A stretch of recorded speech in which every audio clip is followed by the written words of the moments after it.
Souls-like fans are eating well with some huge titles on the horizon. Here are a few that I think will actually be good. In Wuchang, Fallen Feathers, you are a pirate baddie with amnesia in the final years of China's Ming Dynasty. As Wuchang navigate a world ravaged by a mysterious illness known as feathering that transforms humans into monstrous creatures. From the glimpse of this game that we've seen, it looks like the combat will be super fluid and varied with a ton of abilities to unlock, and I am always down for a strong woman lead. Wuchang Fallen Feathers is set to release sometime in 2025. Next up is Enotria, The Last Song. I had the pleasure of playing the demo at PAX last year and I was pretty impressed. I'll be honest, I'm always a little dubious with Soulslikes as a complete From Software fangirl, but I'm optimistic this game will be worth a buy. Enotria is set in a gorgeous world inspired by Italian folklore and has a really unique mask system. Your masks are basically customizable loadouts that can be swapped out on the fly to change up your playstyle. The game claims to have 3 main regions, 30 plus masks, and 68 unlockable skills. I hope it can live up to its promises when it launches on September 19th this year.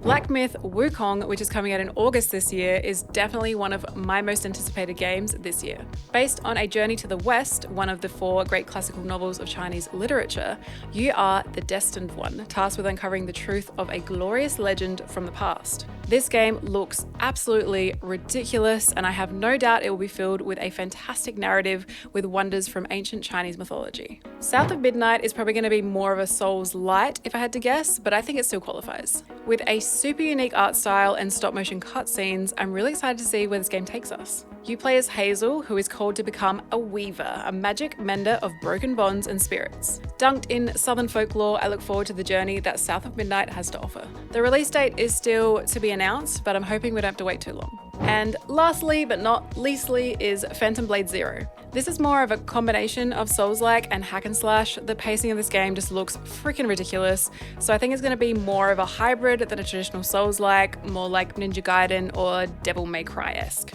The art style, the setting, the martial arts, I just cannot get enough of this whole vibe. There are some short snippets of footage out there, but there's really just not a whole lot of info out yet. But to be honest, I don't care, I am sold on this game and I cannot wait to dive in when it releases, which we also don't know yet. But I'd love to know what you think and which game out of the 5 you're most excited for.